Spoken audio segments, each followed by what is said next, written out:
санаторыі. Аматар быў адпачываць. Ён збіўся з ліку раз, каторы сумеў пуцёўку атрымаць. Быў дома добрым сем'янінам і жонку горача кахаў. Але ж як родны кут пакінуў, то тут адразу ён пачаў шукаць прыгожую дзяўчыну.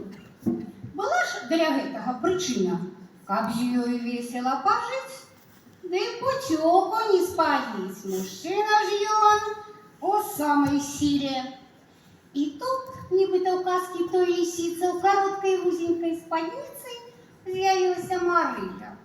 Івану часу было мала аб нечым думаць, а разважаць. Як толькі музыка заіграла, пайшоў ён з ёю танцаваць. Як белы танец аб'явілі, тады ж не стала і Марыля каля сцяны адна стаяць. Пайшла з усмешкай сваю мілай запрашаць ужо знаёмага Івана, што быў ад шчасця быццам п'яны. Між імі завязалася размова. Марыля першая взяла слова. Мой муж казала, алкаголік, не сплю цяпер з ім ніколі.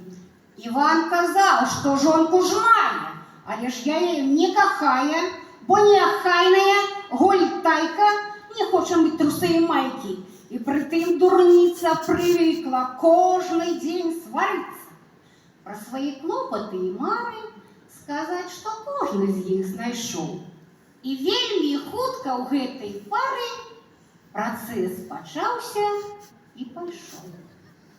Але ж настаў час расставацца, што тут было мае ж вы, братцы. Марыля плакала, стагнала, Івана страстно цалавала. А ён сказаў, ты стихни, дура, была у нас просто процедура.